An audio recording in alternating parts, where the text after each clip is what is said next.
Welcome back to episode 46 of Fair the Burn with my guest star, Lord Adam Gribas. Hey, how's it going? Let me kick it back. Let me kick it back. Let me kick it back. Let me kick it back. Let me kick it back. Let me kick it back.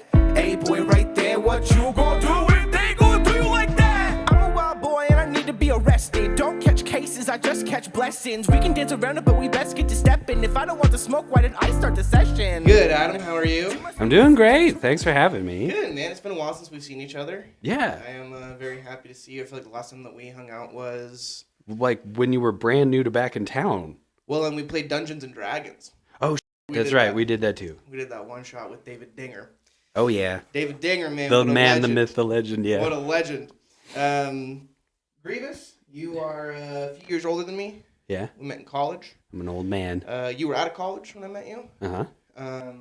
Just for 1 year, though, right? Yeah. Okay. Yeah, because when did you graduate, ISU? Sometime. 15? I honestly don't remember, dude. Because I So did a fifth year, so like everyone else that I'm around who's like, oh yeah, I graduated then. I go, yeah, I did too. Wait a minute, no, I didn't. And like, I honestly don't remember. Couldn't care less what the date was. Do you remember when you graduated high school?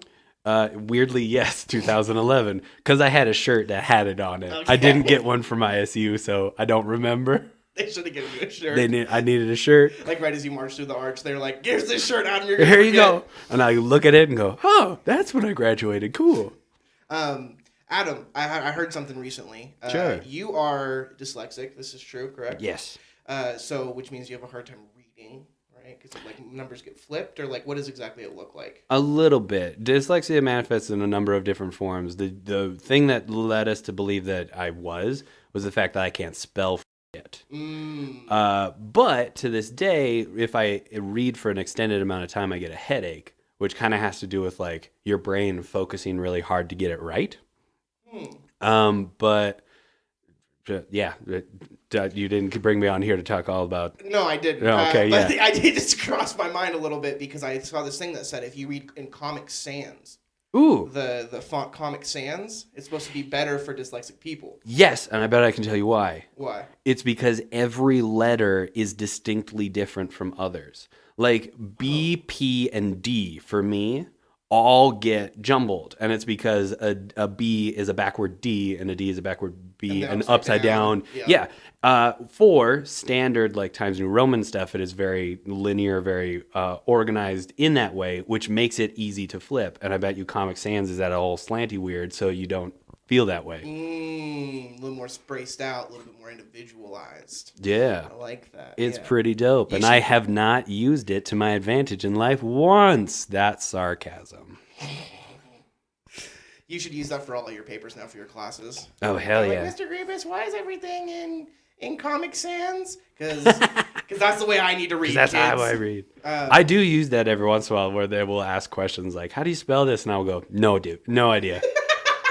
Why'd you ask me? Not the English teacher, man. Ask Google. Yeah, I don't teach English. Yeah. Adam, you're an OG of the Pocatello comedy scene, I feel like. At least for me. Well, thank you. You're one of my OGs, certainly. All right. There's an OG before me, but I'll take it. I'm honored. Who's your OG? Who would you consider your OG? Keith Foster, Andrew Katsianis, Ted Bondman. They taught me, so I'd consider them our OG. Oh, and Josh Hurley. Okay. I think I might have met Josh once. Okay, cool. He's dope, and he's one of the founders of the Comedy Project. So. Oh, wow. Yeah, I think I either met him or Keith. Cool. One of them was super drunk in the back of a Jeep singing Irish shanties. What? Do you think that was Keith, maybe? I feel like... If I had to guess one of them, I'd probably say Keith. Okay. And that's Andrew Katsianis? Katsianis. Katsianis. It's a very Greek last name. I always thought how you pronounced his last name was Catshawns. No. He used to be in our old fantasy football league back in the day, and he's one of the old managers that used to own my team. So I pay a lot. He's my OG for my fantasy football league. Never met the guy, have no idea what he looks like. Always imagine him like 5'8", long black hair, super skinny, smoking cigarettes. Okay. What is he actually? Yeah, I do a league. Andrew Catshawns. Catshawns, yeah. No, Andrew Katsianis is super fit, very talented, real great guy. No cigarettes. No cig. Oh, I think he would die. Oh shit. Yeah, he would be very mad. Yeah, so we're talking about the Comedy Project, right? The local improv troupe that's in Pocatello. How long has that been running for? We're on, before me counting all of that, it's at like 15 or 16 years. Yeah. And so at the beginning, was that all, because recently you guys lost the space that you were in. Yes. That was right around the time that I got here, around like, so that had been in September? Yeah, that sounds right. I saw your mom when I went there, and your mom's like my favorite. That's not a joke? No, it's not a joke. You caught it in there. I heard it just a little bit. Your mom's one of my favorite people in Pocatello. She's fantastic. She's lovely, man, because every time she sees me, she goes, she saw me and she goes, are you Chandler? And I was like, yeah. And she goes, oh, I'm so glad to have you back. I'm Adam's mom. Sure. And every time I go, I know who you are. I know who you are. But it's so sweet to me that she like feels the need to like reintroduce herself. I'm like, you're one of the only ladies with gray hair that talks to me. And you're so nice. I know exactly who you are. Actually, you want to know something? I bet you she starts with, you're Chandler, right? Because guess what she wants to call you? Mr. Beaver. That is how she was first introduced to you, so that is just what's stuck in her head. And so every once in a while, if I am like, Chandler, and she goes, oh, Mr. Beaver. Yeah, I know. You're like, yeah, Mom, that's him. That's him. Yeah, I don't even know your mom's first name. I just call her Mrs. Gribas, and then... She's Lana from Montana. Lana from Montana. That's real easy. Oh, yeah. And then your dad's Sir John Gribas. Sure, certainly. yeah. That's what I refer to him as. And your brother's the best basketball player of all time, but we'll move on. Oh, sorry, you don't want to talk about your guys, your frenemy team. Our little friend rivalry. Yeah. You know, I love your brother, man, but here's the thing. He needs to figure out if his name is Levi or Matthew. You know what I mean? What? Biblical reference. Oh. Dude, that's deep cut. Deep cut. Yeah. Yeah, I'm pretty sure that one of the apostles' name was Matthew, but he also was called Levi. Oh, he did? I think so. I thought Matthew. Oh, no. One of them is Peter. All of them are such white names. It's like, how did this come out of the Middle East? Yeah. Shouldn't it be Akbar and shit? But no, it's just like Andrew. It's like, I don't know how we got any of that, John. Jesus' name isn't even Jesus, so that's not why you're here to talk, Adam. I do love theology a lot, though. We're gonna. I want to talk a little about theology. Okay, cool. About spirituality later. Is there a formula to this? Yes. I mean, do you want to talk about theology right now? I don't know. I'm following you. I'm the new guy here. No, man. I just kind of shoot the shit. I kind of have some I like to end with spirituality. Cool. You know what I mean? Just kind of think it's like the Pete Holmes thing. Where he kind of Hell yeah, that's what I was gonna say. Yeah. Like, 'cause I just think it's the most important thing. So I like to kind of get all the other bullshit out of the way first. For sure. Business first. But how has been? I'm a big businessman. They call me Daddy Warbucks on the street. How has improv been since you guys kind of lost the space? Like, what's been going on? What's it been looking like? That's the weirdest thing, is that as far as the organization goes, we've never been better since after losing our space. We got the Improvathon coming up March 4th. For anyone listening, and you want 12 hours of improv for $10 if you pre-order your ticket. What is 15 at the door. What is the Improvathon? Yeah, what is it? It is our big fundraiser of the year, where basically everything that we get helps us keep the lights on. It helps us run things. It helps us be able to rent spaces when we need to do rehearsals or shows. It also helps us be able to get to festivals so that we can learn new stuff and bring it back to the community and be able to hold open and free workshops for the community. This is where we keep ourselves in the black, because as far as shows go, particularly now that we can't do it as consistently, this is what we need to keep running. So it's $10 pre-sale, $15 at the door for 12 hours, beginning to end of the day, 10 o'clock in the morning to 10 o'clock at night of improv. We start with some workshops to get people to learn, and then we do show after show after show after show until we are punch drunk with comedy. The times we have done this before, our shows at the end of the night, like we're laughing because we can't stop. Are you guys getting real drunk at the end of the night too, or is it just all punch drunk? No. Although this time versus our other times where we've had it in our old space, which is an old dance studio, it's very run down. We are at West Side Players this time, and they have a bar, and they are keeping it open. From 10 a.m. to 10 p.m.? Oh, hell yeah. Oh, my God. I think so. That's true. We haven't talked about that. Once show beginning workshops are going to be crazy. I could do improv. Watch me. And let me drink this gin first. Where's another vodka cranberry? Hey, everything's super funny when you're super drunk. But there's also going to be like local food trucks that stop in throughout the day. And so it should be a big old party. That's awesome. So if you want to go support the Comedy Project, that's March 4th down at West Side Players in Pocatello. 10 a.m., 10 p.m., $15 you said all day long?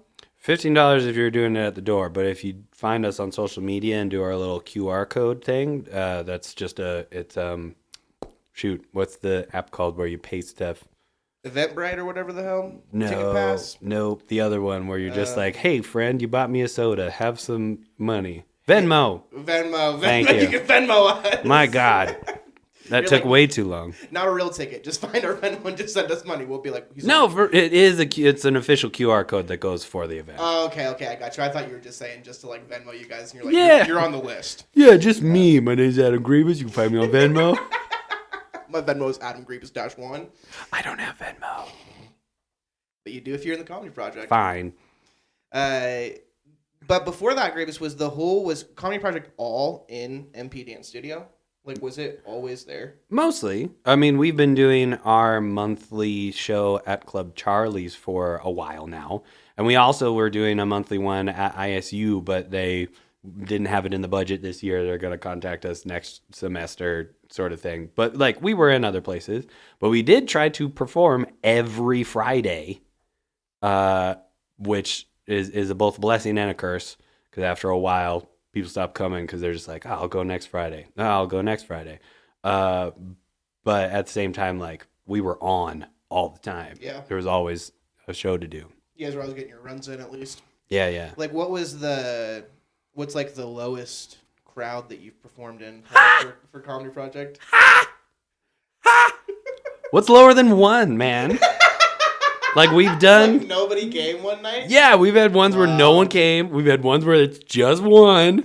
And then we go out with that one and we go, hey, we'll refund your ticket. And like, we'll still do this if you want. And we've had people go, no, we're going home. And we've had people be like, fuck yeah, let's do it. All my suggestions. Yeah, everyone, they gotta pick mine. So do you think, so I've been thinking a lot about like the scene in Pocatello, like kind sure. of like the art scene, and surprisingly there is like a theater scene here. There's multiple like community theaters. Yep. ISU has a pretty decent department. Eventually, I think someone might try to start like a professional theater somewhere around here. I don't know whether it be here or in Pocatello, but I think someone will try to do it. Just because I think that there is enough of a scene here for it. But music is also kind of growing. But comedy is the thing to me that I'm like, I feel like that's the hardest culture to cultivate. Sure.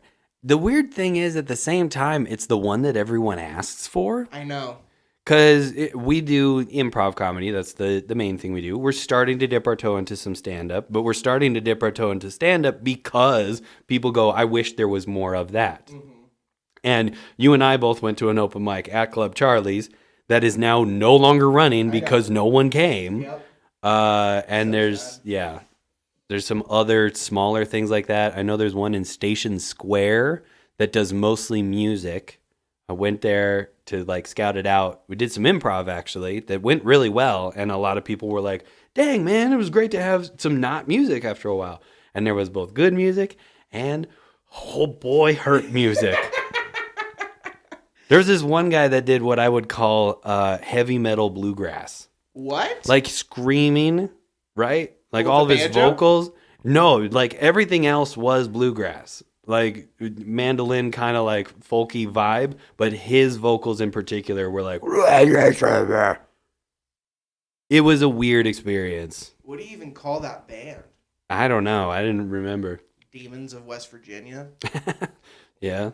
Rats. Old Town Road to Hell. Rats from the Bourbon Barrel. More than just whiskey in the jar. Also with demons. I don't know. And cocaine. Yeah. Yeah, man. I mean, that's the thing that I've been thinking about too, because Union Tap Room also has that open mic that I've told you about on Fridays. But again, that's the day that you guys run, so it's hard for like anyone. Usually, I forgot about that. Yeah, we don't perform every Friday anymore, so I should try to go. Some members of Comedy Project should try to go, because at one point, I know the owners of Union Tap Room in Yellowstone, and they were looking for some sort of entertainment stuff. But now they're just expanding like no tomorrow, and are like, we don't have time for that. Like, yeah, what's that guy's name again? I met him too. It's Rory and Jen Urchel. Rory, that's right. How do you know him? I taught their kid. Oh wow. Yeah, when I was student teaching, and he was super awesome. I had him for a speech class, and like. The students that I love the most are the ones that come in and they were just like, I'm going to try to break everything that you set up. And I'm like, I like the way you think a lot. This is great. You're like, you were me. Yeah. Thank God. Stick it to the man. Yeah. I am the man. Be nice to the man, but. Stick it to me a little bit. A little bit. Yeah. That's fine. Just enough to get it. That's cool, man. Yeah, I mean, I've been thinking about it because Union Tap Room's a tough room to do comedy in. Really? It's tough, man. There's high ceilings. It's a bar. People are always talking. It's not ready for it. It's still very music-y. Okay, You know what I mean? Like, so I've done well there probably twice, and I've probably performed there 8 times. Okay. And the other 8 times, I've absolutely eaten so much garbage. Just because no one's really paying attention? None, dude. All right. None. Another comic in town that we both know. Man. Another one that we both know? Yep. He's the only other comic in town that we both know. Oh, no way. Dude. Is he around here more often? I thought he was based out of somewhere else. He's from Ammon. Okay. Okay. But this is like the place to go then. Or Idaho I've seen him there 2 times. Cool. And I have a funny story to tell you, and I don't know if it's really funny. All right. It happened. Are we not using his name? He is a lovely human being, although we do generally take issue with his style a little bit. Yeah, we can name him, because I think he's a nice guy. He's a nice guy. I also think he's a nice guy. Well, yeah. I don't want him listening to this feeling like we're talking bad about him behind his back. I need to apologize to him. Oh, okay. So, like, we can use his name if we want, but we... Cool. I don't really care. Yeah, he went up one time and just talked for like 15 minutes, and then just like nobody listened to him. And sure. I was like, this is so tough. And then another time, when he was doing that... That is generally how he runs. And I suppose the thing that I really appreciate about him is that he is making himself laugh. Yeah. He loves his material. He loves his jokes. Right. And like you said one time, like, it's just sometimes I don't think he really knows where everyone else will find it funny. Sure, yeah. As opposed to where he finds it funny. I think some of his stuff is really good. Right. But there is some of the other stuff that Spike, who else we were talking to in town, was kind of saying was like just kind of heard on the street type jokes. Oh, okay. Yeah. It's not something that people hadn't heard before. So yeah, it's not super original always. Uh-huh. But I was with a girl the first time he was on stage just kind of talking to himself. And he said this joke that my friend didn't like at all. Got super mad, and then I tried to defend him making the joke because I'm the comic, you know what I mean? And I'm like, he's actually a really great guy. He's trying to be funny. Yeah. Like, he's not trying to like ostracize you or like single you out in the room. And so the next week he came back, and we had like messaged on Instagram a few times. And right when he came in, I was waiting for my friend, the same girl, to show up. Right when he came in, he was like, "Oh, hey man, how's it going?" And I was like, "Good, dude, how are you?" And he was like, good. And just like put his coat down at my table and like ordered a beer and stuff. And I was like, I don't think my friend. Again, super friendly dude. Yeah. It's just, I don't think you know all of the social cues. Because like, respect, man, I just don't know. Yeah. So she calls me. She's like, "Are you in tap room?" And I was like, "Yeah, I am." So then she's like, "Okay, I'll be there in 2 minutes." So I have 2 minutes to figure out how to get this guy like away from this guy at this table. Mm-hmm. Right. And so she comes in 30 seconds after she told me 2 minutes. I was like, this is not 2 minutes, dude. And I looked at the guy, the other comic, and I go, "Do you want this table?" And he was like, what? I was like, do you want to this table or do you want us to move? And he looked, this is so bad, Adam. This is so bad. This is not Jesus-like me at all. I'm telling you that right now. All right. He goes, oh, no, she can sit with us. And I looked this man dead in his eyes. Because we're here together. But I looked at him and I said, no. She's going to sit where you're sitting. And he was like, oh, okay. It's a weird cover, bro. I know. And so he got up and then grabbed another chair from another table and started pulling it over to our table. I'll just get another table. I was like, no, man, we're sitting by ourselves. Didn't talk to me the rest of the night, and then he messaged. Dude, like, in 30 seconds, you could also be like, yo, I'm on a date. You gotta go. I know, dude. I fucked up. All right. It's my bad. And so I apologize to that guy now, and like I think I sent him a message on Instagram. If I haven't, then I will. But I have not seen him back at Union Tap Room since then. No. Yeah. All right. Yeah. So I also haven't. I don't know him well enough to potentially talk to him about, like, I don't know. I'm not big in the scene. I've only done stuff around town, very minimally. But I would hope that if you are trying to, like, be involved in the scene of stand-up, which you like, that if you get to know someone who goes, hey, just so you know, I don't think this joke played really well, and it really offended this person, that they'd be like, sure, let's talk about it, let's break it down. At least that would be my approach, to be like, of course, I want to be part of this scene. I want to help it grow, and I want to encourage as many other people to be a part of this as possible. So if I ostracize someone that you know, then we can't work together as well. So, like, let's do it. I have also heard horror stories of people just being like, fuck you, I'm not going. Like, another name that I won't drop because he's apparently still around here. Were you there when a guy came up to at the Comedy Project's table and was like, so, Comedy Project, tell us about how we haven't collaborated before? No? Okay, that was his opening pitch. Okay. Aggressive, out the gate. I think it was a Club Charlie's thing, and some other Comedy Project people were there, and we were going to do, we do one called Stand Up on the Spot. Yeah. Yeah, we get a topic, and we take 5 minutes to write some jokes about it, and then do it. We were there for this, and he was also doing an open mic. So he comes over, and he's like, hey, tell me why we haven't met each other before. And I usually, if anyone is interested in comedy, immediately turn into like, absolutely, let's collab. Oh, yeah, I'll find you on Facebook and all that stuff. When I found him on Facebook, I realized that I did know this guy. And the reason that Comedy Project had not collaborated with him is because we did once. He was part of some group through ISU that were a couple of stand-ups, and they were like, hey, Comedy Project, we know that you do stuff in town. We know that you do shows. Do you do stand-up? And we're like, not very much, but we can. Do you want to do a show? And they were like, yeah. And so it was 4 Comedy Project people do a set, like 10 minutes each. Like improv or no, stand-up. And then his 4 went as well. He, of course, being the leader, went last. And closer. Without using any names, the show went like this. The opener seemed really great. Didn't have a ton of stuff because he wasn't given a great time slot, but had some really clever jokes and well put together. Seemed like it was more just like a side hobby, though. Okay. He done. Yeah. Second one comes up.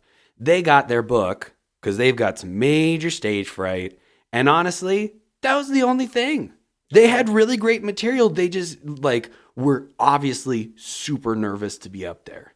And then, number 3, this guy ripped off every popular meme on the internet that you had seen. He also... What do you mean by that? Oh, dude, I mean that he did verbatim some burn jokes. His only original one seemed to be something involving, like, the pitch of it to begin with was like, I bet I could make anyone feel awkward. And I was like, this feels like you're going to get canceled right after you were done with that sentence. Real quick. He grabs a chair, he flips it around, and he goes up to a female member of the audience, and just like real uncomfortable eye contact, starts talking to her and closes it with his punchline, which is suck my dick, huh? And then is like, you guys aren't getting it, and then goes back up there. But like, you know what? That's what I'm sure every comic ever has said is like, I want to make the audience uncomfortable. How about that? Was this guy 15 years old in college somehow? I have no idea. He looked it. He looked really young, but like whatever. And that guy wasn't the worst? Nope. What in the world? Because we get to the last dude whose vibe, their stage presence that they were going for is like, I'm totally over it. Like an alt comic? Yeah, kind of. Yeah, just angry. But in a room filled with people who love improv, which is all about yes and, not I hate this. Yeah. So he just had so many jokes that were all like, yeah, my alpha male disappointed dad, like, hates theater and stuff like that. And as we were working with him beforehand, he told stories about how like he's told jokes and had a beer thrown at him by a group of girls. And he was like, yeah, but fuck them bitches or whatever he said. And I was just like, dude, you clearly crossed a line. Yeah. That's them telling you, fuck you, stop what you're doing. Well, you can't always say that. Right, because sometimes some people do get mad. But knowing that guy was like, yeah, bro, my over alpha male dad. True, and he said it like he was proud of it. That he was like, yeah, I had a beer thrown at me because I'm so fucking rad. Like, it's so funny to me when comics like take pleasure in making people leave. Why? Like, there's this comic in Boise named Greg Sisko, who's actually a very funny dude. But he was so drunk at this late night open mic one time, did it at like 11 p.m. on a Saturday. I forget what he said, but like 5 people ended up walking out, and he would just walk around the back being like, it's a late night open mic. You know, if you can't stay on the heat, stay out of the kitchen. This is the late night mic. Why? Okay, afterward, talk all the shit that you want. On stage, with the microphone and with your hand, why are you even addressing it there? Yeah. No, he was backstage when he was talking that shit. Okay. Yeah. But to like wander around the audience and be like, do you want to leave? If you hate it, just go, you poser. Like, that's what the alt guy should have done. Oh, God. That is ridiculous, man. That's like the most like sad, depressed, like broke artist I know. I've ever heard. Well, and then we are at this open mic, and he goes, and it's the same sort of thing. It's a very small crowd that's all excited to be there, and he just sucked all the energy out of the room, being like, jokes. And when we were done, backstage talking with Spike went, I was like, yeah, that guy really wants to collaborate, but that was really rough. And I think I've seen him before, and he's done that same thing where he just like hates the audience. And Spike goes, yeah, he doesn't think that there's a comedy scene, but there is. He just never gets invited back. That's why he's mad, dude. Yeah, he's walking around like, there is no scene. Like, I've never seen it, and I've been here for a really long time. Yeah, it's 'cause you show up in places and you go, here, let me take a dump on the floor, and then everyone goes, let's not have that guy back, please. Also, can we get a bucket over here? Yeah. A bucket and a shovel. This guy just took a giant shit on this stage. Oh, my gosh. That's and crazy. I don't know him aside necessarily from his stage persona, but it does seem like his stage persona is, I'm here to ruffle feathers. And if you're trying to build a community, stop for a while. Yeah. Be able to pull back a little bit. You want to open up, fine. One of my favorite comics is Tom Segura. Mm-hmm. And you can see his progression on his Netflix specials. Where, like, to begin with, he's like, I'm talking about TV. TV's weird, right? And then his more recent stuff was just that, like, he goes hard in the paint a couple of times about being like, hey, have you ever thought that everyone's mom is just a bunch of sluts? And you're like, what did you say about my mom? Yeah. I go, hey, bro, hey, brother, who I love, I would love to share my favorite comic with you. And I started him on the later ones, and he fucking hated it. And I was like, afterward, I thought about it, and I went, I'm so sorry. We needed to start it with Tame Tom. Yeah. And then build up to that. This is the alt comic guy? What? This is the alt comic guy that you're showing? Tom Segura. Yeah. Do you know him? But were you showing somebody Tom Segura? Yeah, my brother. Oh, your brother. He had never seen him. Yeah. I thought you were saying you were showing out to the sad alt comic guy. No. I was like, yeah, he probably would like Tom's earlier stuff as opposed to his later one because it's much more. You're telling jokes that aren't gonna matter. Maybe. Tom's always been good though. But yeah, I definitely see his like progression. Yeah. Yeah, I definitely know what you mean. Later, when he's got an audience, he's like, I don't give a fuck. Yeah. And you're like, you can. And early, he's like, everyone watches TV. This is gonna be great. Yeah. Do you think there is a hope for like stand-up scene in Pocatello? Yeah. Honestly, I think that there is anywhere where there are people wanting to have a drink and wanting to go to live stuff, which us having theater already, us having a university, us having a number of breweries that are starting to pop up. Like, I think it's a matter of time before we start to see more of it. Yeah. And who's on the ground floor? Us. That's us. And I've actually thought about doing comedy in my garage. Oh, really? Yeah, I've thought about like buying a mic. Yeah. A little speaker, just making a little stage, be like bring your own chair type thing. All right, that's a way to start. No bar, dude. You got to start somewhere, man. No bar. No bar. Comedy Project knows that if there is a bar, people show up.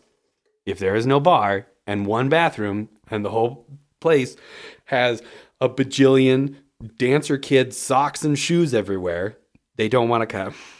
Well, you guys should just brought your own liquor. That's what I could do. I could just supply, just be like, everyone just have fun. I don't just be out $50 every time. The unsaid rule was you can bring your own, but like we couldn't sell it or anything. Yeah.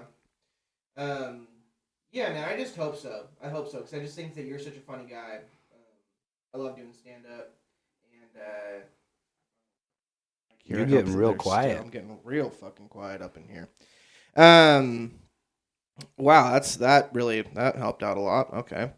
Because I just think you're such a funny guy. I think that Mike's such a funny guy. I think that Fief really could do comedy, like just different members. Fief tells great stories. Great stories, man. She does not want to try the full like stand up thing, but honestly, like a couple of times she's tried at an open mic, she's just been like, I have a funny story from today, I'll tell. And I'm like, that works. Yeah. Like, even if just, like, her and Justin started their own podcast. Oh, dear God. Justin would be killer. Funny, dude.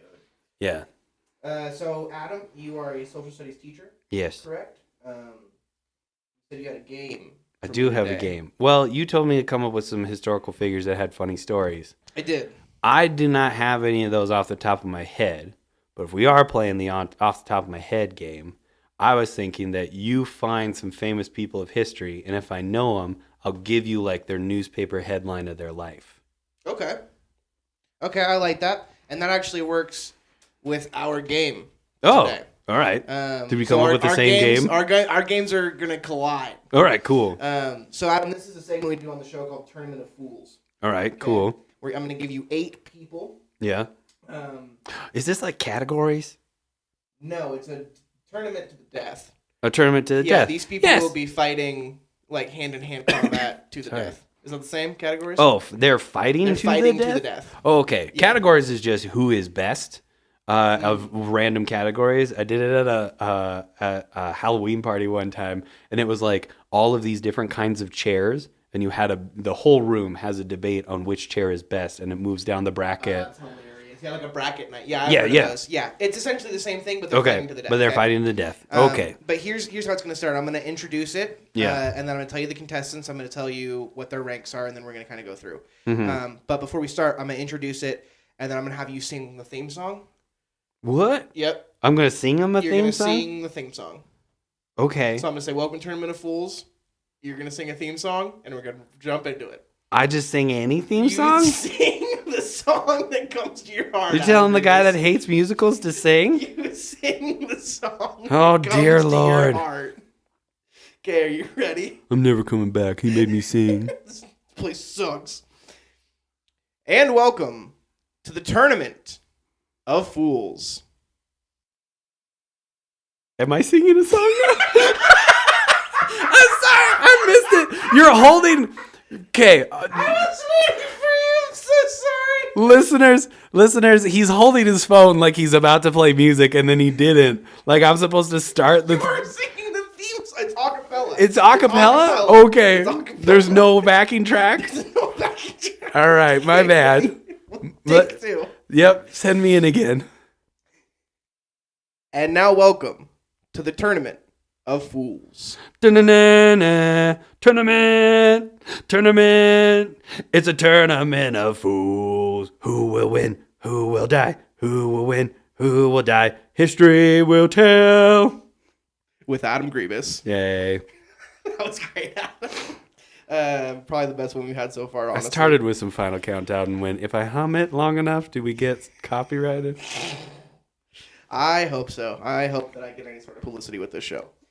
So it's presidents. That's what our category is. I'd be honored to get in trouble. All right, presidents. So it's presidents. Cool. And you're also give me the headline to their life. Right. Okay. So I gave Dave. Dave was the person to rank these people. Fuck you, David. Thanks for doing it. And he gave reasons for his rankings as well. Not the other David that we talked about. No, not David Dinger. All right, we know a couple of Davids. Yeah, David Dinger is a blessed David. That man is looked upon by God. Mm-hmm. Fuck you, David dances with the devil. So. All right. I gave him 8 people, but he only gave me 7 ranks. So I guess the 8th person just sucked so bad he didn't even need to rank them. They lose automatically. Which, I mean, makes sense because it's FDR. All right. Okay. I don't think he's going to put up much of a fight. And he loses immediately? Oh, man. No, he doesn't lose immediately. I'm just saying he didn't rank him. Sure. So he's like number 8. He's ranked number 8. FDR. Okay. But he has polio. What's his headline, Adam? Jeez, dude.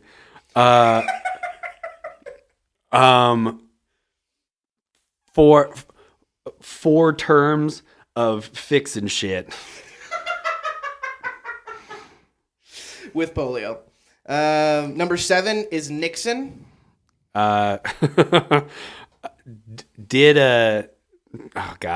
a Trump before Trump. David's reasoning was because nobody likes Nixon. That's why he's number 7. And that puts him high? No, it's low. Number 1 is the best. Right, I know, but he's still never said he's higher than FDR, and he cheated. Listen, man, FDR has polio. He's not going to win God any fights. damn, dude. Win any fights. Number 6 is Andrew Jackson. Oh, fuck that guy. That's the title. That is his whole life, is fuck that guy. Yeah, Dave said he murked a bunch of natives, so that's a bummer. He also hated paper money, and he's on our dollar, and he's on our $5 bill. Is it 5? No, 10. I think it's 10. 10 or 20. Yeah. Oh, yeah, it might be the 20. Gosh dang. Now I need to check. But yeah, his entire life was, I'm suspicious of paper money, everything should be gold and silver. And then we put him on a fucking dollar. He said no. I kind of agree with him. That might be like one of the only things I agree with Andrew Jackson about. We shouldn't just have paper money just floating around, man. What the hell? He also got into a number of duels in office. And he lived. He lived. And his inauguration party was apparently so crazy that people like woke up naked on front of the White House lawn and crazy stories like that. And I was like, I didn't know you could do that as a president and continue.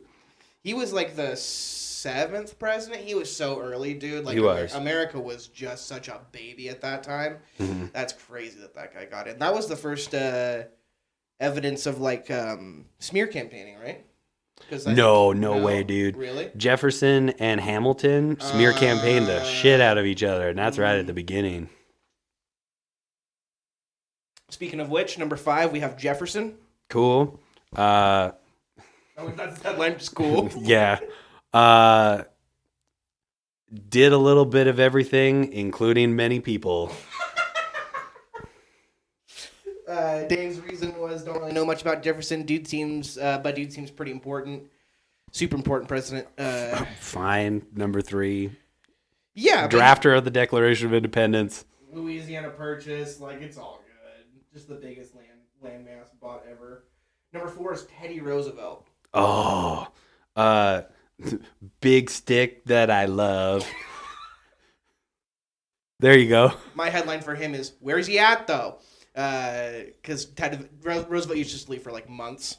Oh, right, yeah. No, there was a point. Gone. There was a point where it was like a couple of weeks where everyone was like, I think he's lost. And then he showed back up and he was like, oh man, that feels great. Let's do president stuff. And they were like, what? How? And is he related to FDR? Do you know? Yes. Cousins, I believe. Like biological or marriage? I don't remember that. But related somehow. Number 3, good old Obama. Coolest president.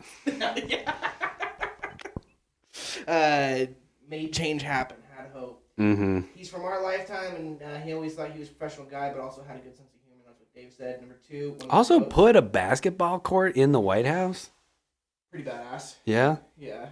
I think also admitted to doing illegal substances in the 80s during his time. Oh, yeah. That got him a whole lot of credit. Yeah. I mean, he had my vote, you know what I mean? I was 16, but I was like, Obama. Hey, I think I could get behind that guy. Hell yeah, Obama. Number 2, good old boy, Lincoln. All right. Slavery be gone. Did the thing. Yeah, did the thing. And then number 1 is Washington. Our only independent president. Yeah. He was technically an independent at the time because they did not have parties set up, which is fucking baller that everyone still holds him up as like the greatest. Well, at least most people do, until people are like, he owned slaves. Well, the story goes that his wife he intended to free them, but his wife went, no, I still need them after he passed away, or something crazy like that. At the same time, not to get too much into the intellectual weeds instead of the ha-ha weeds, but like no member of history, if you were well known, has a clean slate. Like Facts. None of them do. Maybe you could be like Mother Teresa and Gandhi, maybe. But I also heard Gandhi's got some shit. I know. I was him, gonna man. say, like, Yeah. as much as he's held up as like the peaceful guy, apparently he slept around a lot and stuff like that. Well, and it's like, had like little boys sleep next to him to like avoid the temptation. okay, unquote. sure, yeah. Yeah, even like Martin Luther King too. People want to put up Martin Luther King Jr. as like a great man, and he certainly was. But that dude was cheating on his wife, man. Well, and the FBI like looked into it to use it against him and all sort of crazy shit like that. Oh man, like I guess just whenever are we going to comb through history and find someone that we just go, man, this guy was super famous and powerful, the guy or girl. Let's find some more female figures of history and be like, they were perfect. Yep. This is a big rosy cheeks going, this person did no wrong ever. You're like, and that's because they burned everybody who hated them. Yeah, that's because every story that happened that they didn't like, that person died. A painful death with a gunshot wound in between their sternum and hanged at the same time. How does it happen? Painful. We don't know. Painful. Have you watched any revenge murder movie? If you do it long and painful, they get out of it and then live to tell the tale. You got to do it quick. Yep. Yeah, the faster, the better. I just like. Don't tell them your secret plan. That's stupid. Just put somebody in quicksand. Like just What? find as much quicksand as you can. As you can? Big field. How? Okay. Just toss them in. Despite its name, it's pretty slow. It's not that quick. It's hard to get out of though. They should call it hard sand. They should call it hard to get out of sand. Hard to get out of sand. Call it knee sand. What would that acronym be? Hard to get out of. Hit to get out. Hit to Oh, goose. Drew round. Hit the goose. Hit the goose. Hit the goose? Hit the goose. Whoa. That's the hit the goose sand. All right, Adam. so now they're going to fight? Let's go through this. Number 1 versus number 8. We have George Washington versus FDR. Oh, so if they were to get into into a fight? Yeah, into a fist I'm fight. sorry, the actual general is winning. Yeah. Yep. He's a soldier. Mm-hmm. He's a little bit smaller than FDR. I was actually pretty surprised to see that FDR is bigger? Like 6'3". Oh, nice. Yeah, but he can't use his legs, so it's kind of... He can. He can't, man. He was in a wheelchair. But that wasn't always. I feel like you think polio is paralyzed. Is polio not paralyzed? No. Oh no! Did they just need walkers? I think it has to do with some sort of atrophy. Oh, interesting. Yeah. Like his legs are just like deteriorating. Yeah. Huh. If we're talking about baller people from history, though, I forget his name, Jonah something, I believe, the guy that invented the polio vaccine and was offered, hey, you need to patent this and make a bunch of money, and he intentionally said, no. Hell yeah. People need this. Yeah. Like, how many other times has that happened? Certainly hasn't happened recently, I'll tell you that. Nope. Hey, Elon Musk, you want to find a way to Mars and be like, I'm going to make it free for everybody. Yeah, we're just going to make this for the good of humanity. No, man, no. Everyone's always trying to get No one does that anymore. That's why no one's perfect. It's because everyone's always trying to get something out of somebody, and the more that you move up, the more people are trying to use you and play you and blah, blah, blah. And Fine. all these presidents are Freemasons, man. Okay. Teddy Roosevelt versus Thomas Jefferson. We know a Freemason. We had a teacher who was a Freemason. Yeah. Oh, right. Yeah, I know. I had no idea what he did. Probably worship the devil. No, probably. Who? Who's up? Teddy Roosevelt. Sorry, Teddy, go check out Altion Childs Exposes Freemasonry on Fair the Burn. Whoa. It's a good episode. Teddy Roosevelt versus Thomas Jefferson. Teddy Roosevelt's going to beat the shit out of him. He was super into, he actually rewrote a bunch of the rules of football so people didn't die. Oh, wow. Yeah, because he loved the game. He was like, this violence is great, but someone dies in football every year. We need to fix this. And Thomas Jefferson spent most of his before presidency going to France as the ambassador and going to just like crazy extravagant orgies all day. And he's just a lawyer. Like, that's my issue with Thomas Jefferson. He's just a pencil pusher. Just a lawyer? I mean, he's like, he can fight and stuff, but he's not, Teddy Roosevelt was like a mountain man. And he was out there and, like, hiking. Thomas Jefferson never went on a fucking hike in his life, man. Not one. But Teddy Roosevelt also had some pretty serious asthma and a number of other conditions that early on in his life, the doctor was like, you're going to die early. And he went, fuck no, I'm not. And I'm rewriting football. That's what I'm doing. Watch this. Walk softly and carry a big stick that I'm going to hit Thomas Jefferson over the head with. So you taking Teddy in that? Oh, yeah. All right. I'll take Teddy as well. I wrote down Taft, but it's not Taft. It's a different person. Oh, boy. Taft crazy. He a big dude. He's not winning anything. He a big boy.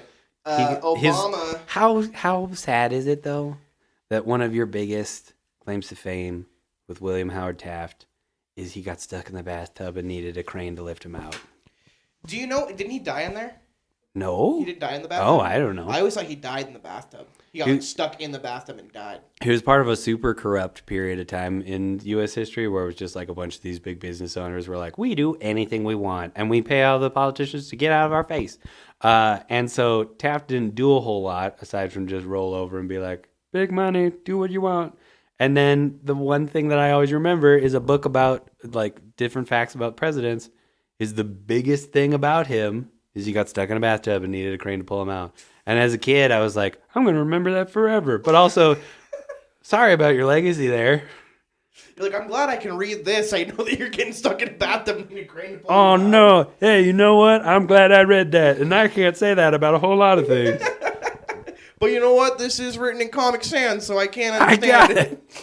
It's a kid's book. It's also got pictures. I didn't read nothing. I just saw him getting lifted out of the bathtub. I heard, too, that he wasn't at his fattest when he got out of the bathtub, too. Like, when he either died or got pulled out by the crane. Oh, whoa. Because it was near the end of his life, from what I understand, and he got up all the way up to, like, 340 pounds.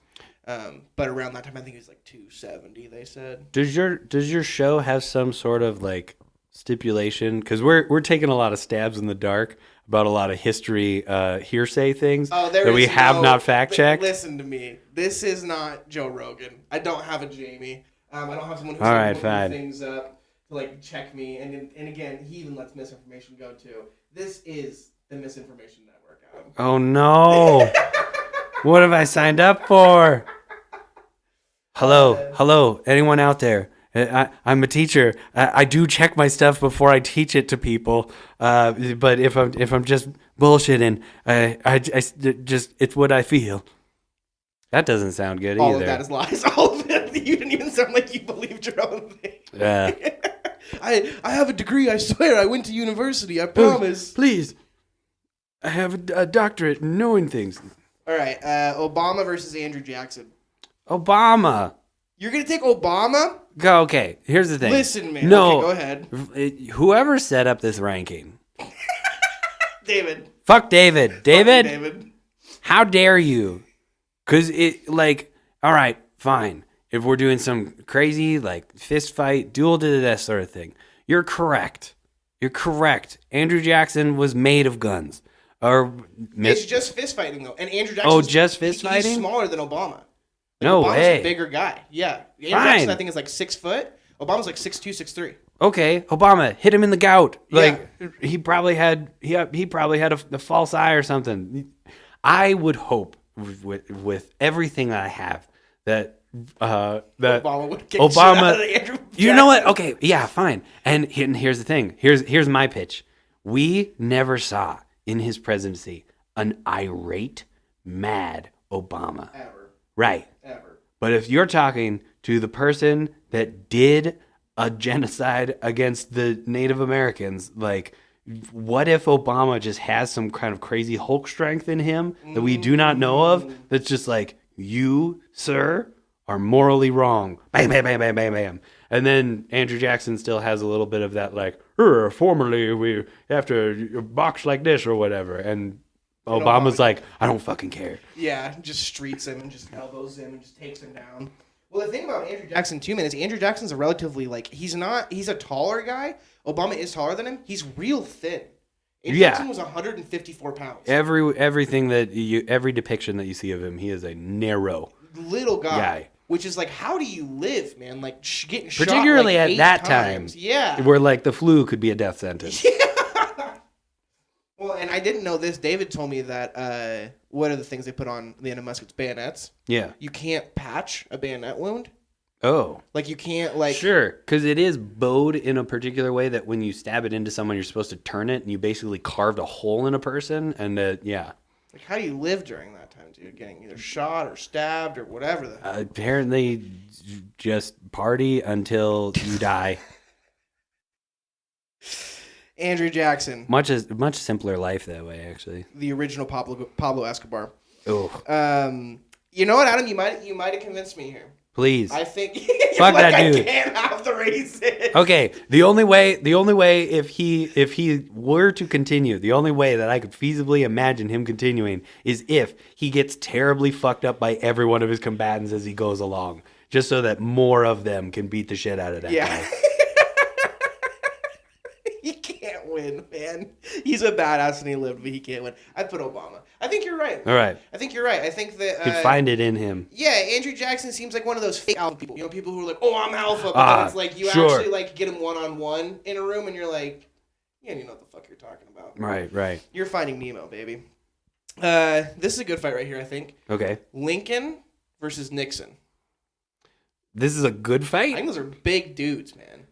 They are big? They're both pretty tall. I think they're both 6'4". Fine, but everything about Abraham Lincoln says that he's kind of scrawny. Although, I mean, also the assumption about him is that he had a very hard, dedicated work ethic. So I'd assume that over time he was fairly fit.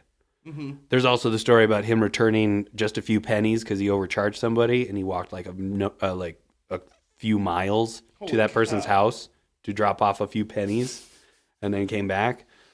And then Nixon, I think he's soft. You think they're both soft? No, I think Lincoln worked for it, and Nixon just sat back a lot of the time. Was I'm recording everything that happens in this office because it's gonna be great. Is Nixon the Grinch? He is. No, but that's true too. He thought. He thought. Oh man, you're doing Jim Carrey. You were doing Jim Carrey. You were doing Jim Carrey as the Grinch. I'm doing whoever does the Nixon impression on Futurama. Oh, okay.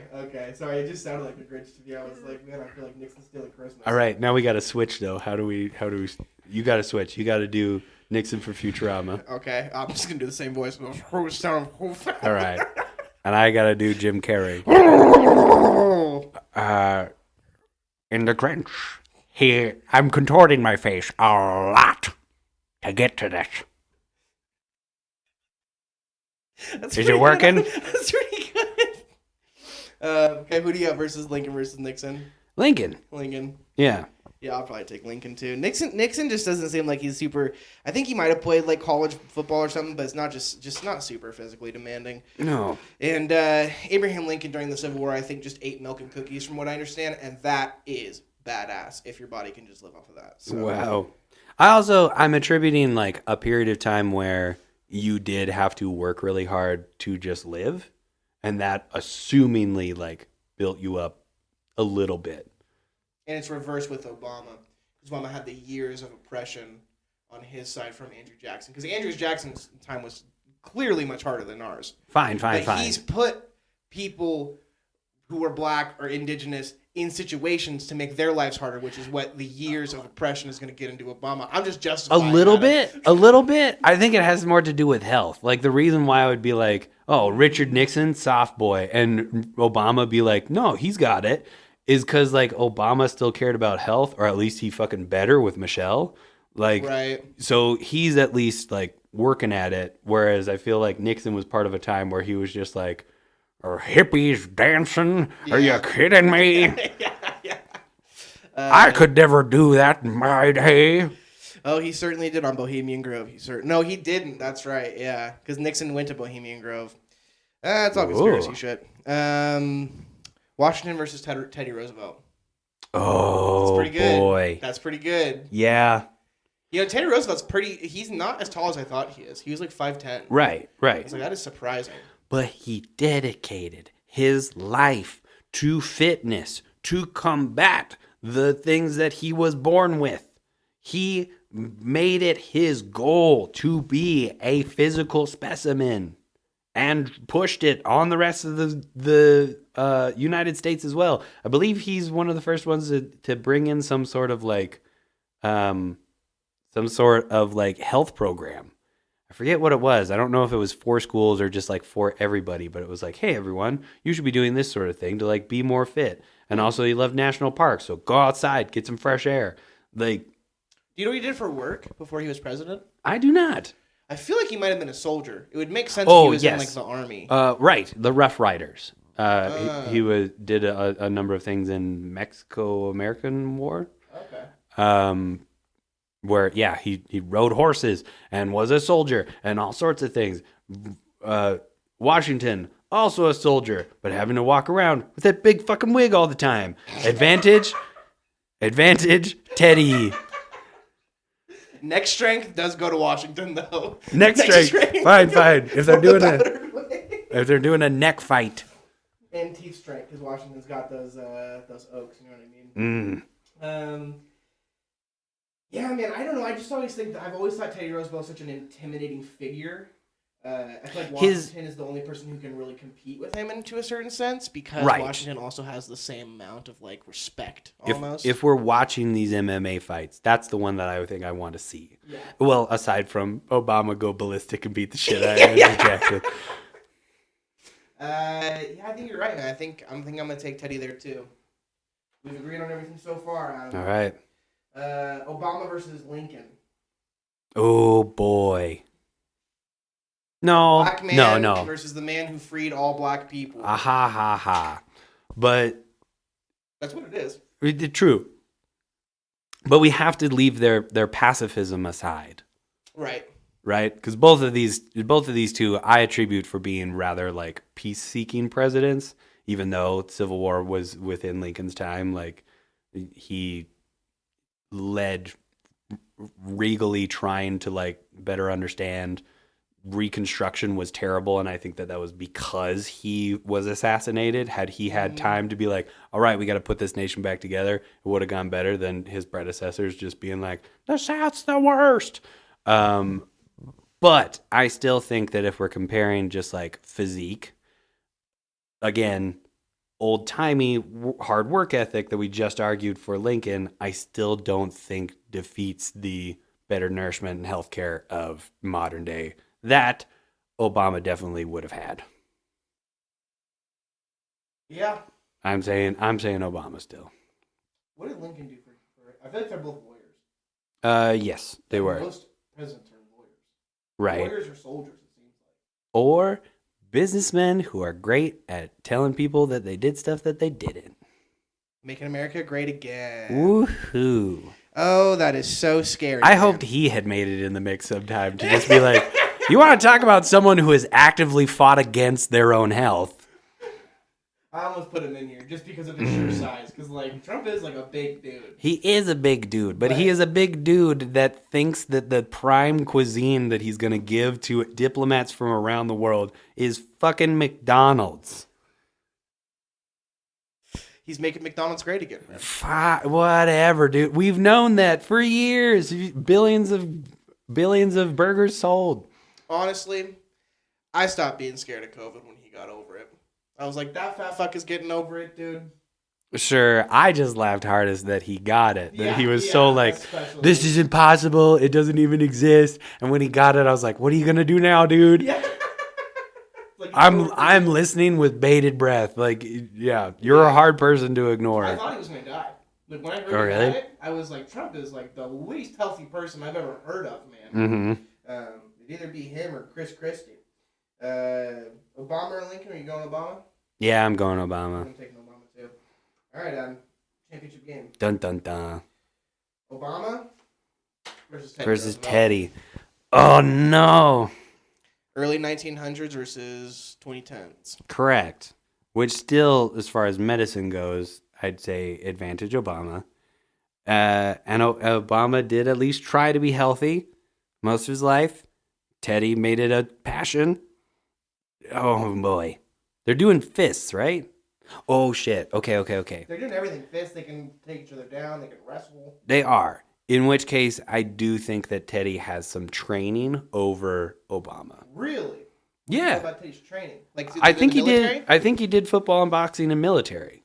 And if you're doing all three of those, you're learning something about it and learning how to pugilize somebody. Of which Obama's done great, just being like old white dude.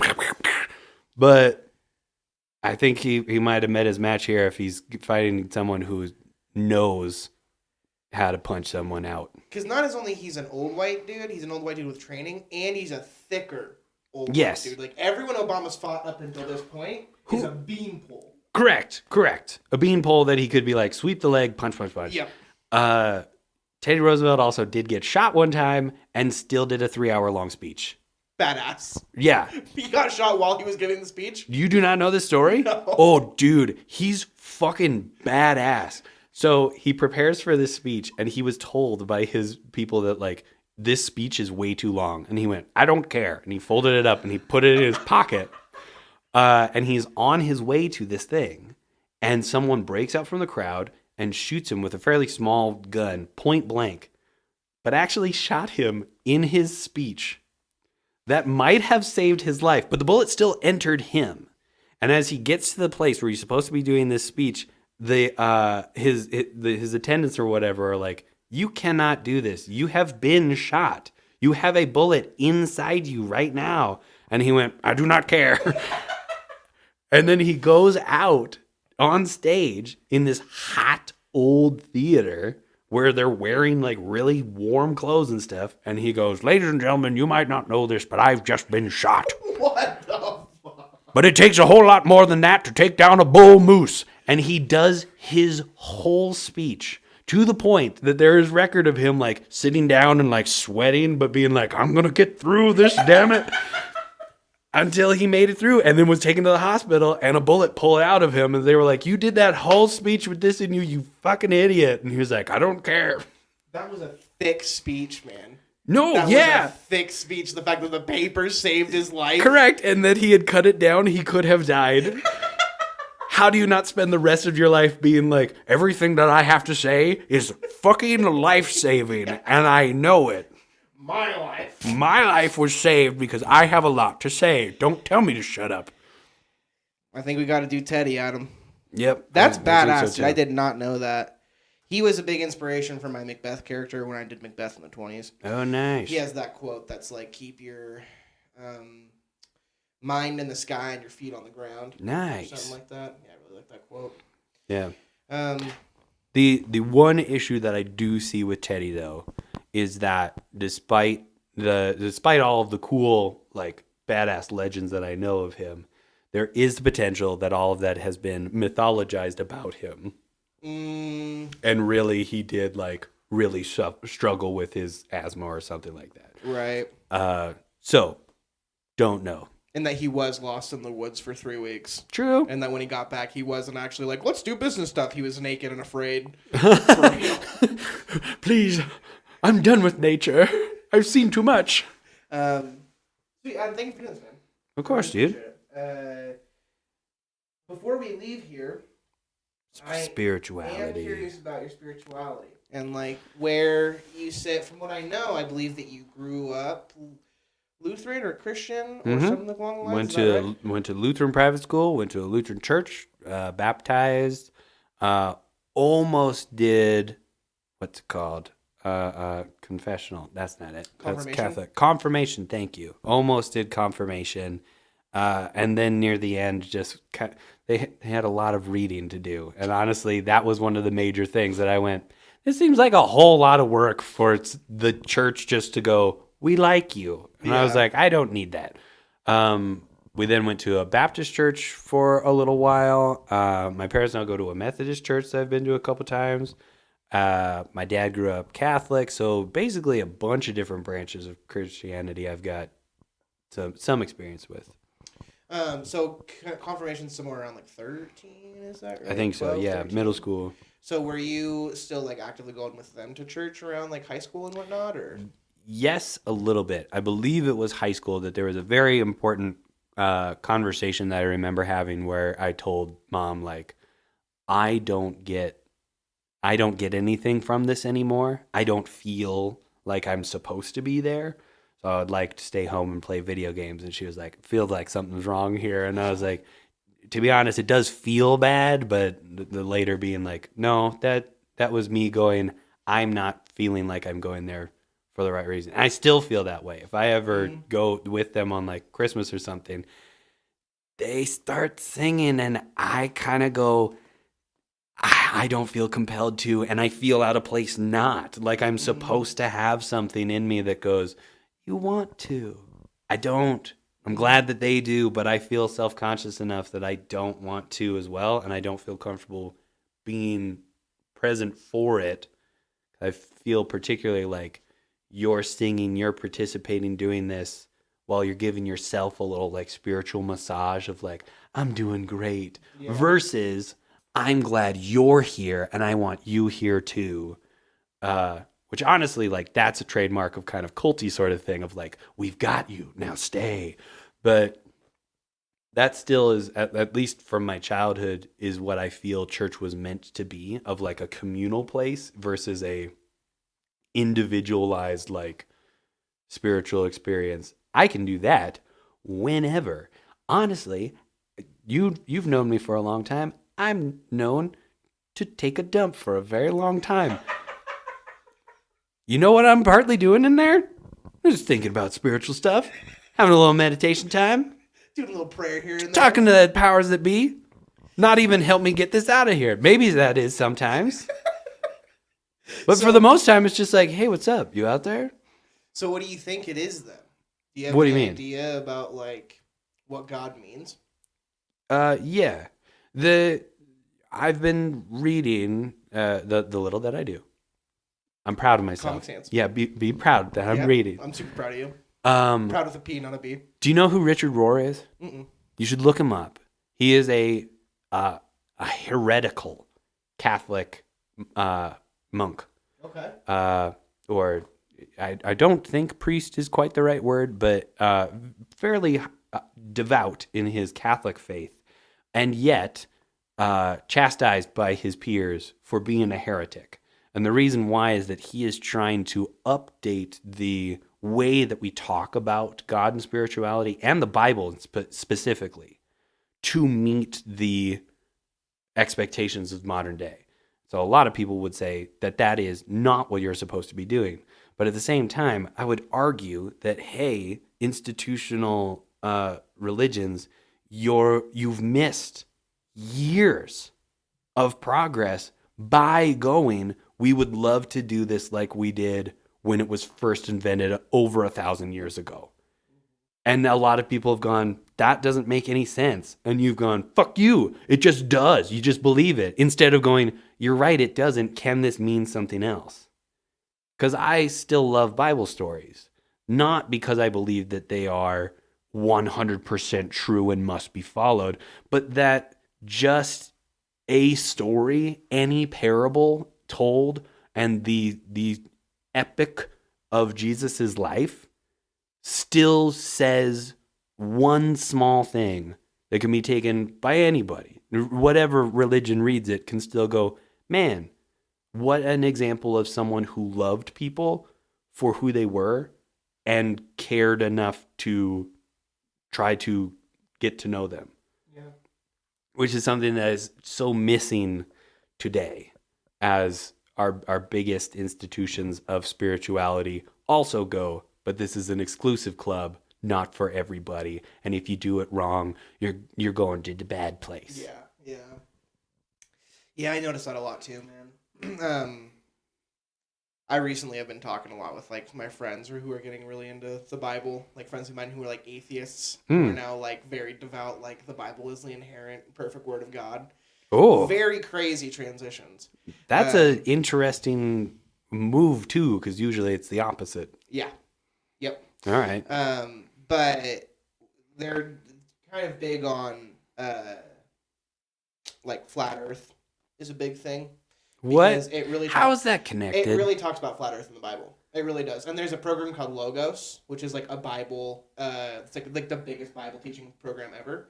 And it says that in Genesis, if you read Genesis 1-3, it describes how the world is essentially flat, how there's a firmament that goes over us, how there's three heavens. So we're kind of like in this like encapsulated dome type thing. But Logos says that it's wrong. It says that that's just kind of what the old Jewish people thought. Correct. It was, but it's not anymore. If you are 6,000 or more years ago, and you're a tiny little Fertile Crescent shepherd trying to grasp what the world is and come up with some sort of metaphorical story to represent how you fucking got there, how are you going to describe the flat thing that you've been standing on the entire time? Oh, wait, you just describe it as like a plane of existence, versus later when Galileo looked up, did some math, and went, oh, it's round. And people went, okay, it's round. Yeah. Yeah, no, I agree. And it's like, it's the same thing. It's like, if God wanted to keep people there, I could possibly see it being like him describing how he made the world. But you can't describe someone back in that time period. Like, you're on a giant ass globe with tons of other people and creatures around you that you've never seen before. Like, they just wouldn't get it. How? Show me. Yeah, that's kind of my argument for it. But well, let me pull a miracle and lift you up way in the air so you can see that it's a circle. Oh, wait, you're in space and I didn't give you the ability to survive there. Oh, well, you died. Just throws him into space. Yeah, just escape velocity. That guy knows. Go find him. What was that guy's name? Richard Rohr. I think you'd like him a lot. He's got a number of different things. The one that I read is called The Divine Dance. That really talks about the Trinity in particular and how crazy that idea is, and how just in its very nature it contradicts a bunch of things if you're looking at a literal translation of the Bible. That like the idea of the Trinity basically goes, and there's a catch times 3 in basically every single time that we refer to the divine. So how are you going to wrap your head around that? Because it is both there and not there. There are specific instances, but it also includes all the other ones. And like the whole thing's an oxymoron. So no one can be like, this is for reals it. It's like, nope. All of this is a very, very, very intricate spiritual metaphor that one should talk about, dissect, try to interpret forever. And we've stopped doing that. Yeah, you got to keep thinking about it. You got to keep questioning. Man, those little churches, man, they just want to keep you just right along. Because if the thing Let's get it exact. I met with Chi Alpha person. I used to go to Chi Alpha when I first went here. Me too. Trying to reconnect with them when I came back. And Mike, I'm not sure if you know Mike. Yeah, I don't remember. We were at a meeting, and I was I'm much more like Jesus-centric now, and I do kind of like believe somewhat in like a trinitarian type God. I think it's more of like a familial type thing, and I kind of view the spirit as like a woman, and that's like Jesus' mother almost.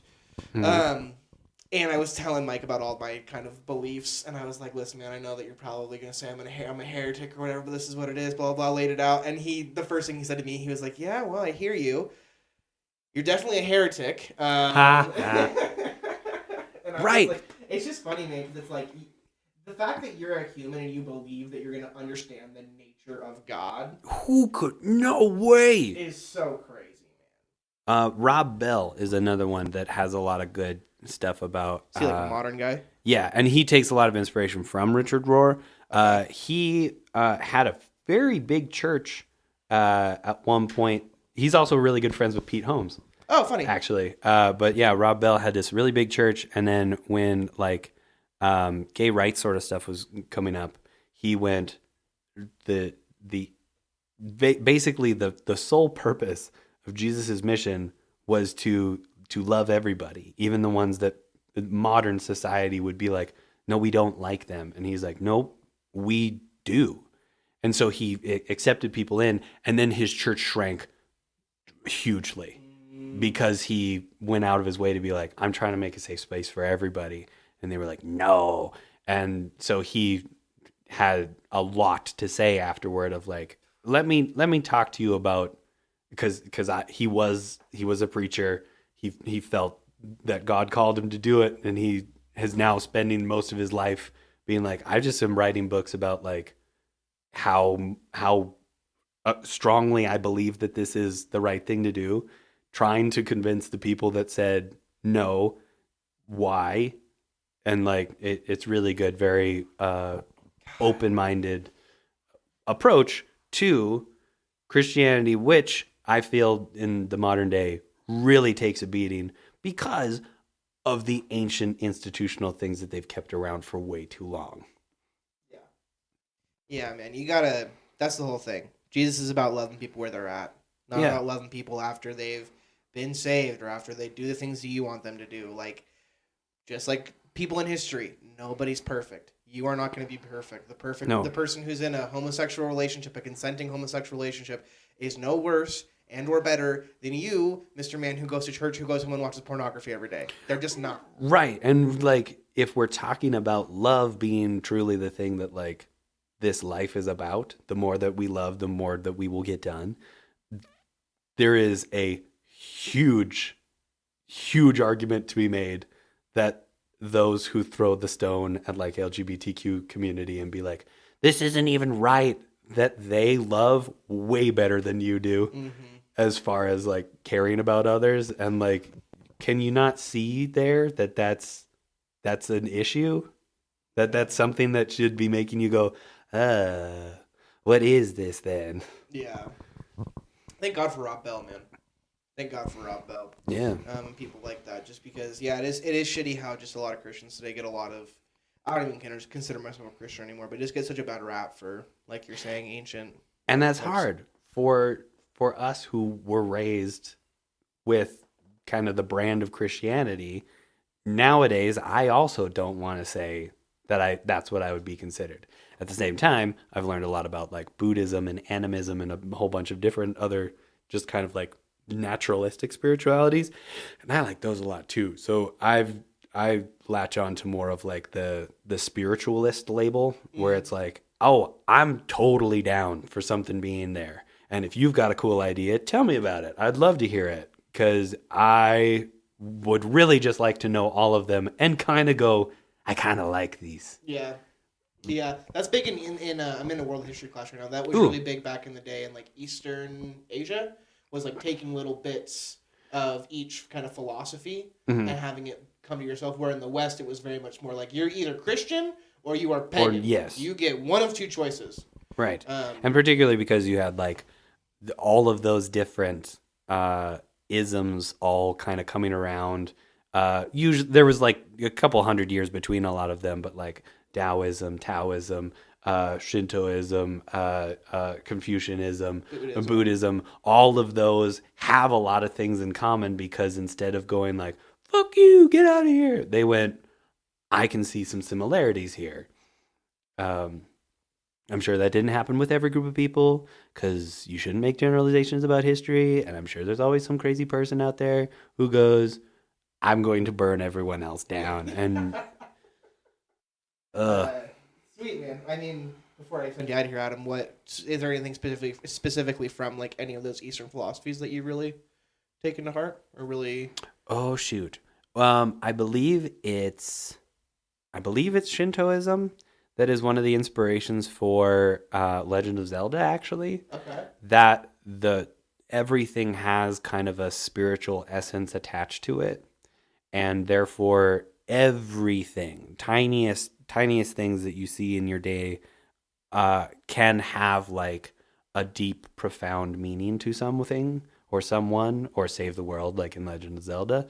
But I really like that and feel like that is missed a lot, particularly in like Christianity and even things like Islam and other monotheistic traditions, which go, there's one holy thing and they look like this and they act like this, and be like, what if that is also in everything else? Right.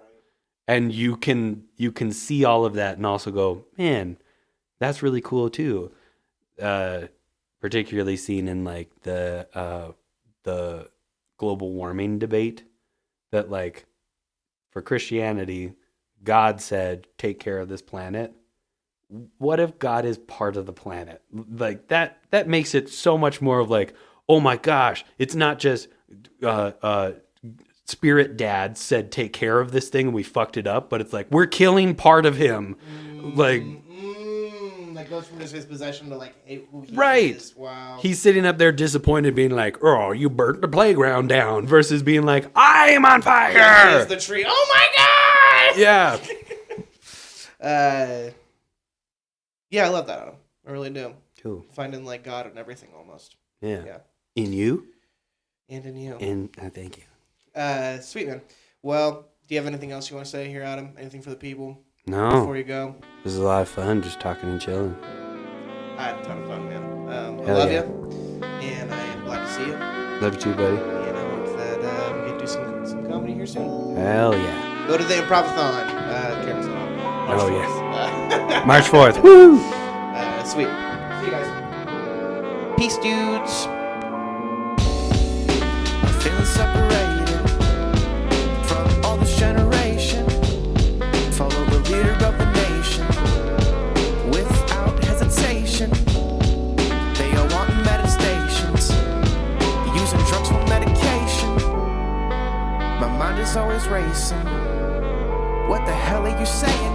Useless, I knows it. You know, giving grants out like Ulysses. You gonna miss this if you ain't clean. Clean. I'ma wash you like some dishes.